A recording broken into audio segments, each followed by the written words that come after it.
नमस्कार, AB star news देख रहे हैं आप और मैं हूं आपके साथ सोहन सिंह। सबक लेना जरूरी है और जब वर्ल्ड कप जैसा इवेंट हो तो फिर हर मैच जिसमें आपको शिकस्त मिलती है उससे सबक लेने की जरूरत भी है, क्योंकि वर्ल्ड कप भारत के लिए खत्म नहीं हुआ है। हाँ, ये बात जरूर है कि भारत पाकिस्तान के मुकाबले का लंबे वक्त से इंतजार हो रहा था। 2016 वर्ल्ड कप के बाद उम्मीद थी कि 2020 के इस वर्ल्ड कप में भी, माफ कीजिएगा 2021 में वर्ल्ड कप हो रहा है, पिछले साल इसको होना था, लेकिन अब यूएई में वर्ल्ड कप हो रहा है और उम्मीद थी कि भारतीय टीम का प्रदर्शन बेहतर रहेगा, शानदार रहेगा। लेकिन यह बात माननी पड़ेगी कि पाकिस्तान की टीम ने बेहतर खेल दिखाया और क्रिकेट के हर फॉर्मेट में, चाहे बात फील्डिंग की जाए, चाहे बात बैटिंग की जाए, चाहे बॉलिंग की जाए, भारतीय टीम को आउटप्ले किया है। हार की वजहें क्या थी, सबसे पहले यह जानना बहुत जरूरी है, क्योंकि 10 विकेट की हार बहुत बड़ी हार होती है। ग्राफिक्स के जरिए पहले आपको हार की कुछ वजहें बता देते हैं जिनकी वजह से भारतीय टीम को हार झेलनी पड़ी है। तो ग्राफिक्स के जरिए हम दिखा रहे हैं आपको कि आखिर हार की वजहें क्या रही हैं। सेट होने के बाद ऋषभ पंत आउट हुए, उससे पहले ओपनिंग पार्टनरशिप नहीं चली, डेथ ओवर्स में भारतीय बल्लेबाज तेजी से रन नहीं बना पाए और गेंदबाजी में भी धार देखने को नहीं मिली। इसके अलावा दूसरी पारी में जो विकेट है वो बल्लेबाजी के लिए अनुकूल हो गया था। जो टॉस था उसकी भूमिका बेहद महत्वपूर्ण थी, बेहद अहम थी और जैसे ही भारतीय टीम टॉस हारी उसके बाद तय माना जा रहा था कि विकेट दुबई का जो ये ग्राउंड है वहां पर ड्यू फैक्टर काम करेगा। पाकिस्तान ने बिना किसी दबाव के, बिना किसी प्रेशर के पहले गेंदबाजी का फैसला किया और उसके बाद जिस होमवर्क के साथ पाकिस्तान की टीम मैदान में उतरी वो काबिले तारीफ था। पता था कि जो रोहित शर्मा हैं उन्हें अंदर आती हुई गेंदें शुरुआत में परेशान करती हैं। पहली गेंद रोहित शर्मा ने जो खेली, एकदम टप्पे पर सटीक स्टंप्स की लाइन में अंदर आती हुई इन स्विंगर, यानी कि होमवर्क पूरी तरह से तैयार था। और उसके अलावा आपने देखा होगा कि रोहित शर्मा जब न्यूजीलैंड के दौरे पर रहते हैं तो वहां पर जहां पर सीमिंग कंडीशंस होती हैं, इससे पहले इंग्लैंड में जब मुकाबले हुए हैं और खासतौर पर जब ट्रेंट बोल्ट के खिलाफ आपने देखा होगा कि अंदर आती हुई गेंदें परेशान करती हैं। इससे पहले आपको याद होगा T20 का जो वर्ल्ड कप हुआ था उसमें मोहम्मद आमिर ने किस तरह से रोहित शर्मा को अंदर आती हुई गेंद पर आउट किया था। आखिर हार की और वजहें क्या थी, इसी पर ज्यादा बातचीत के लिए खेल विशेषज्ञ गोल्डी सहगल जी हमारे साथ जुड़ गए हैं। गोल्डी जी, हार की वजहें अगर हम तलाशें, 10 विकेट की हार हुई है, बहुत बड़ी हार है, क्या अहम रहा जिसकी वजह से जो पाकिस्तान की टीम है उसने क्रिकेट के हर डिपार्टमेंट में भारतीय टीम को पूरी तरह से आउटप्लेड कर दिया?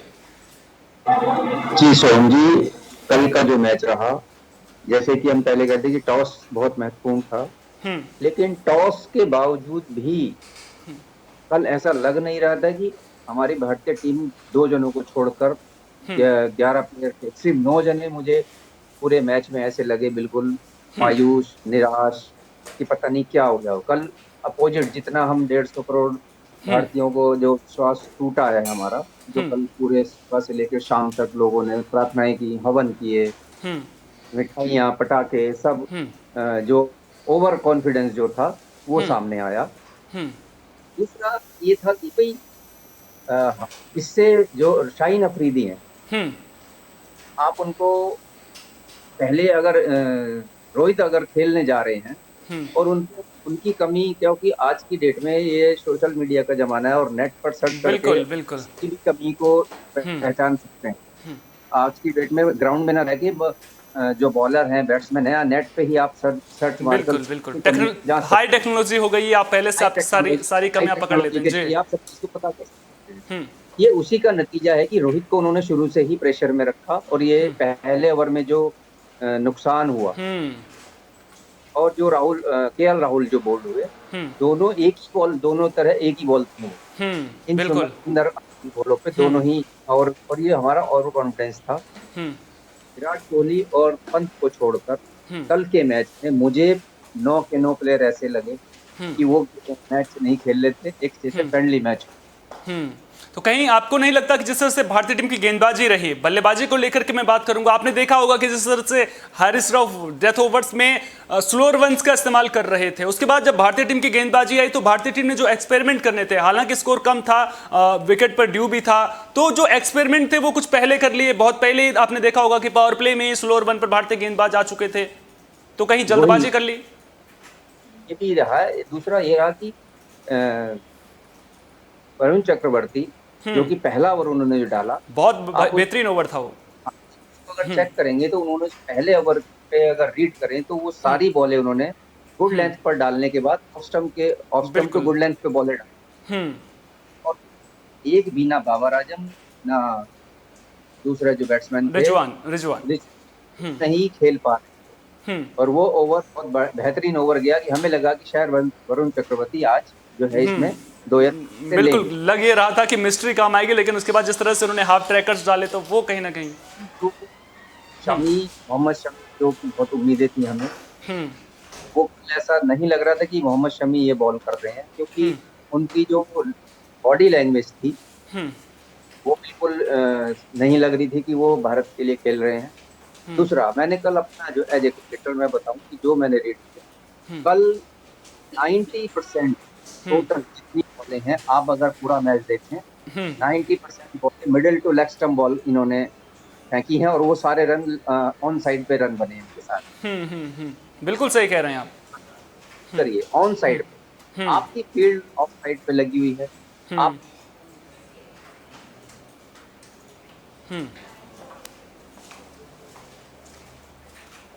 भी नहीं बने ऑफ साइड। बाबर आजम को हालांकि ऑफ साइड में बेहतरीन बल्लेबाज माना जाता है, लेकिन रिजवान को लेकर के खास तौर पर जिस तरह से गेंदबाजी हुई, रिजवान को लेकर के सबको पता है, बिल्कुल रिजवान को सबको पता है कि पीछे खेलते हैं, बैकफुट खेलते हैं और स्वीप अच्छा करते हैं, और उनका जो स्वीप का रेंज है वो आप लगा लीजिए लॉन्ग ऑन से लेकर के पीछे फाइन लेग तक है। तो ऐसे में उनको जिस तरह की गेंदबाजी हुई उसको लेकर के कहीं ना कहीं सवाल उठ रहे हैं। मैं वही कह रहा हूँ ना, सवाल घेरे में सभी हैं कि आप उसको कमजोरी, भाई उन्होंने अगर रीड करा है तो आपके पास भी तो टेक्नोलॉजी है, आपने भी तो रीड किया होगा। हम लोग भी तो, हमारी टेक्नोलॉजी हमने भी रीड किया उनको। आप उस जो जिस स्ट्रॉन्ग एरिया में वो है, आप उसी एरिया में उसको बॉल डाल रहे हैं, आप उसको मौका दे रहे हैं, शॉर्ट पिच रन में वो मारते हैं और उन्हीं पे रन बनाए उन्होंने। अच्छा, गेंदबाजी को लेकर के हम बात कर रहे हैं, स्कोर कम था या फिर जिस तरह से ड्यूक फैक्टर रहा बाद में, वो कहीं ना कहीं भारतीय टीम के लिए मुश्किलें खड़ी करता हुआ नजर आया, क्योंकि आपने देखा होगा कि जब हालांकि मैच तब तक खत्म हो चुका था, लास्ट में जब शमी गेंदबाजी करने के लिए आए तो यॉर्कर करने गए थे, हाई वेस्ट फुल टॉस उन्होंने डाली और उस पर रिजवान ने छक्का लगाया था, तो क्या ड्यू फैक्टर था जिस तरह से, वो कहीं ना कहीं भारत के खिलाफ गया कल? नहीं, ड्यू फैक्टर तो देखो सब आने वाले सभी मैचों में ये ड्यू फैक्टर तो रहेगा। टॉस अहम हो गया था ना, नहीं है टॉस, उसके बावजूद भी, लेकिन कल का जो मैच था, एक हमारा निर्णय गलत रहा पांड्या को खिलाना। अगर वो इंजर्ड थे, अगर वो नहीं कर, एक प्लेयर हमने लॉस किया, गिल को या ईशान किशन को मौका मिलता, युवा थे, और युवा पाकिस्तान की जैसे युवा टीम में तो हमारे एक युवा को मौका मिलता और उसमें कामयाब होते एक प्लेयर के लिए।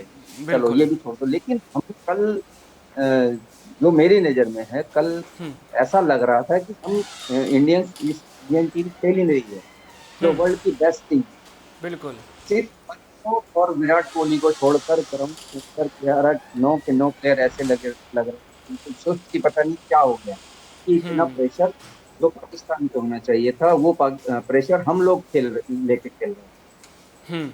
अच्छा, बल्लेबाजी को लेकर के भी मैं आपसे बात करना चाहूंगा। गेंदबाजी को लेकर के हमने बात की, कहीं ना कहीं जिस तरह की परिस्थितियां थी उससे भारतीय टीम के गेंदबाज तालमेल नहीं बिठा पाए। बल्लेबाजी को लेकर के आपसे मैं बात करूंगा। शाहीन शाह अफरीदी का वो जो ओवर था, पहला स्पेल था खासतौर पर 3 ओवर का, वो बेहद ही अहम और क्रूशल भूमिका उस स्पेल ने निभाई है। सवाल आपसे ये पूछना चाहूंगा कि आपके 23 रन पर 3 विकेट गिर जाते हैं, और जो तीसरा विकेट सूर्य कुमार यादव का गिरा था, बाहर जाती हुई गेंद, उसको जिस तरह से उन्होंने छेड़खानी की थी, आपके 2 विकेट पहले ही गिर चुके हैं। उम्मीदें की जाती कि सूर्य कुमार यादव जैसे बल्लेबाज विकेट पर रुकेंगे, विराट कोहली के साथ में खड़े रहेंगे, लेकिन कहीं आप जो शॉट सिलेक्शन था खासतौर पर, उसको लेकर के भी तो सवाल खड़े हो रहे हैं। और उसके बाद सेट होने के बाद जिस तरह से ऋषभ पंत आउट हुए, ऋषभ पंत का तो सोहम जी ऐसा है कि ऋषभ पंत जिस स्थिति में आए थे उस स्थिति में उनको ये शॉट खेलना लाजमी था, क्योंकि प्रेशर था बहुत ज्यादा। हम्म। अगर ये थोड़े उलपटांग शॉट नहीं खेलते, तो जो अभी आज स्कोर बना है या ऋषभ पंत ने जो शॉट खेले हैं, प्रेशर हटाना भी जरूरी था। और आपने देखा होगा कि रोहित कोहली उसको सिंगल देकर कोहली उसको ज्यादा चांस दे रहे थे, तो वो उसकी गाइडनेस, जैसे कोहली ने बताया होगा, वो उसके हिसाब से खेल रहे थे, कोहली के बिल्कुल हिसाब से। बिल्कुल। तो कहीं ना कहीं मेरिट। हम्म। हम्म। पूरा नतीजा हो सकता था। और जिस तरह से आप जब 23 रन पर 3 विकेट गंवा देते हैं, उसके बाद 155 रन तक भारतीय टीम पहुंची, तो इतना तो दिखा बल्लेबाजी में कि अगर आपके पहले के मेन बल्लेबाज आउट हो जाते हैं, उसके बाद भी भारतीय बल्लेबाजी में दमखम तो जरूर है, क्योंकि वहां से 155 तक पहुंचना वाकई काबिले तारीफ की बात थी। अगर जो पॉजिटिव एक निकल कर आया है मेरे नजरिए से, तो 23 पर 3 विकेट गिरना, क्योंकि उससे पहले आपने देखा होगा वेस्ट इंडीज जो डिफेंडिंग चैंपियन है, किस तरह से इंग्लैंड के सामने घुटने टेक दिए थे। और उसी के अगले दिन, और आपको एक चीज की और आपका ध्यान ले जाना चाहूंगा कि इससे पहले वेस्ट इंडीज से इंग्लैंड की टीम कभी जीत नहीं पाई थी, सारे मुकाबले हारे थे। तो इस वर्ल्ड कप में तो ये सिलसिला लग रहा है कि जो टीम कभी नहीं हारी वो अब हार रही है। सोहम जी, ये क्रिकेट है, इसमें कुछ भी उलटफेर हो सकता है। इसमें ये आप भविष्यवाणी नहीं कर सकते कि जी कौन सी टीम ये फाइनल उठाएगी, क्योंकि आपने देखा स्कॉटलैंड, बांग्लादेश, जो नीचे की टीमें हैं, वो अपना बेस्ट बिल्कुल। परफॉर्मेंस दे रही है, ऊपर आ रही है। जो बेस्ट खेलेगा वो इस आगे जाएगा और वो जीतेगा। इसमें ये कोई इसके ऊपर ठप्पा नहीं लग गया है कि जी इंडिया ने ही जीतना है या पाकिस्तान ने। जो अच्छा खेलेगी वो जीतेगी, और जो मेहनत कर रही है। और कहीं न, जी जी जी जी बिल्कुल। तो अच्छा, ये तो बिल्कुल। कहीं ना कहीं जो क्रिकेट को कहते हैं ना कि अनप्रिडिक्टेबल गेम है, क्रिकेट को लेकर के कभी क्या हो जाए कुछ कहा नहीं जा सकता, लेकिन जो T20 फॉर्मेट है वो कुछ ज्यादा ही अनप्रिडिक्टेबल होता हुआ नजर आ रहा है। अच्छा, अब आगे की बात कर लेते हैं, क्योंकि हमने भारतीय टीम को तब भी सपोर्ट किया है जब भारत 12-0 से आगे था, और हम तब भी भारतीय टीम को सपोर्ट करेंगे जब भारत 12-1 से पीछे है, क्योंकि ये टीम हमारी है। और हमारा ये कहीं ना कहीं भारत में जिस तरह से क्रिकेट एक रिलीजन की तरह पूजा जाता है, तो हमारी ये जिम्मेदारी बनती है कि जब अगर हम जीत में साथ हैं, खुशी में साथ हैं, तो फिर जब गम के पल हैं तो उस वक्त भी टीम इंडिया का सपोर्ट करें, और ट्विटर जैसे जो सोशल मीडिया प्लेटफॉर्म है वहां पर भारतीय टीम की आलोचना ना करें, क्योंकि उम्मीद यही है कि आगे की जो राह है वो आसान बनेगी। अच्छा, अब आगे के मैचों को लेकर के मैं आपसे सवाल लेना चाहूंगा। दरअसल अब अगला मुकाबला जिस टीम के साथ में है ना, उस टीम के साथ में भारत आज तक वर्ल्ड कप में एक भी मुकाबला नहीं जीता है। न्यूजीलैंड की टीम सामने है। चुनौती कड़ी मानते हैं आप? बिल्कुल, क्योंकि पहला मैच देखिए, अब हारे या जीते, हम हैं तो हिंदुस्तानी, और हिंदुस्तान के साथ बिल्कुल रहेंगे। बिल्कुल। इसमें कोई वो नहीं है। लेकिन खेल को खेल भावना के साथ खेला जाए। और पहली बार इंडिया पाकिस्तान के मैच में पहली बार ये ऐसा मंजर आया है कि दोनों टीमों की तरफ से कोई भी आर्गुमेंट नहीं हुआ। बिल्कुल। कोई एक ऐसा नजारा देखने को नहीं मिला कि दोनों देशों के बीच में एक जो वॉर जो चल रहा था, एक प्लेयर के नाते दोनों, आपने देखा होगा मैच के बाद विराट कोहली ने, बिल्कुल, मैं वही जिक्र करने वाला था आपसे कि जिस तरह से बाबर आजम के साथ में हाथ मिलाया था, रिजवान को गले लगाया था, तो वो जो तस्वीर है, उस तस्वीर से बहुत कुछ सीखने की जरूरत है। ये स्पोर्ट्समैनशिप जो है, ये मैं चाहता हूं कि आने वाले हमारे देश के राजनीतिक स्तर पर भी दोनों देशों के बीच में होनी चाहिए। लेकिन जो कल विराट कोहली ने उस मंजर को मैंने भी कैप्चर किया, और पूरी दुनिया ने देखा होगा। बिल्कुल। तो ये एक बहुत काबिले तारीफ है। तो इसको मैं सपोर्ट करता हूँ, कोहली को भी और पूरी दोनों टीमों को, कि कल जैसा जो नजारा हुआ दोनों को के लिए बहुत बहुत अच्छी बात। चलिए, मुकाबला चाहे कैसा भी था, लेकिन आखिर में क्रिकेट की जीत कल देखने को मिली है। एक और अहम सवाल आपसे लेना चाहूंगा, बेहद ही अहम सवाल ये है, पाकिस्तान से हार गए हैं, अब अगले जो 3 मुकाबले हैं वो भले ही कमजोर टीमों के साथ में हो। अफगानिस्तान को मैं कमजोर टीम बिल्कुल भी नहीं मानता इस फॉर्मेट में, और जिस तरह की यूएई और ओमान की कंडीशन है, तो ऐसे में तो वो बहुत ही खतरनाक हो जाते हैं। खैर, अब आगे सेमीफाइनल की राह कहीं ना कहीं मुश्किल होती हुई नजर आ रही है, क्योंकि अगर न्यूजीलैंड से भारतीय टीम हारती है तो फिर मुश्किलें खड़ी हो जाएंगी। लेकिन ऐसा नहीं है, क्योंकि जो हम लोगों का ओवर कॉन्फिडेंस था पाकिस्तान के खिलाफ, मतलब हम सब भारतीयों का, पूरी टीम का, वो कहीं ना कहीं थोड़ी सी लोगों को मायूसी हुई है। लोगों को थोड़ा मायूस होना पड़ा है, लेकिन फिर भी हम के साथ हैं और पूरा सपोर्ट है। और ऐसा नहीं है, अगले मैच में सभी खिलाड़ी अपने दम पे इसको आगे लेंगे। न्यूजीलैंड के खिलाफ भी अच्छा खेलेंगे, ये हम आशा करते हैं सभी प्लेयर से। बिल्कुल बिल्कुल, न्यूजीलैंड के खिलाफ अच्छा खेलेंगे भी और उसके बाद जीतेंगे भी, और उम्मीद ये करेंगे कि पाकिस्तान की टीम आगे भी खेले और अच्छा खेले, ताकि भारतीय टीम का एक बार फिर से फाइनल में पाकिस्तान के साथ में मुकाबला हो, और फिर भारत के पास इससे सुनहरा मौका कोई दूसरा नहीं हो सकता। लेकिन उसके लिए भारतीय टीम को सेमीफाइनल तक पहुंचना बेहद जरूरी है, क्योंकि अगर भारतीय टीम सेमीफाइनल में पहुंचती है तो भारतीय टीम मजबूत टीम है, ये हम सब जानते हैं। भारत की गेंदबाजी बल्लेबाजी दोनों ही मजबूत रहे हैं, और एक मुकाबले से आप किसी भी टीम का आकलन नहीं कर सकते हैं। भारतीय टीम के पास बेहतरीन बल्लेबाज हैं, और उम्मीद यही करेंगे कि न्यूजीलैंड के खिलाफ जब मुकाबला होगा तो उसमें भारतीय टीम अपने पूरे जोश के साथ नजर आएगी। बहुत बहुत शुक्रिया गोल्डी जी तमाम जानकारी को हम तक साझा करने के लिए। ये थे गोल्डी सहगल जी जो पूरी खबर पर हमें जानकारी दे रहे थे। तो उम्मीद यही करेंगे कि अब आने वाले मुकाबलों में भारतीय टीम अपने पुराने रंग में नजर आएगी, वो भारतीय टीम नजर आएगी जिसके सामने विरोधी टीमें पानी मांगती हुई नजर आएंगी, क्योंकि अब वक्त पलटवार का आ चुका है। उम्मीद यही करेंगे कि भारतीय टीम जोरदार तरीके से पलटवार करेगी, और जिस न्यूजीलैंड की टीम को भारतीय टीम ने आज तक वर्ल्ड कप के किसी मुकाबले में नहीं हराया है, अगले मुकाबले में भारत की टीम न्यूजीलैंड की टीम को शिकस्त देगी, ताकि सेमीफाइनल की राह भारतीय टीम की आसान हो सके। फिलहाल के लिए इस खास पेशकश में इतना ही। देश दुनिया की तमाम अहम खबरों के लिए आप जुड़े रहिए विस्टार न्यूज के साथ, क्योंकि यहां पर खबरों का सिलसिला कभी नहीं थमता।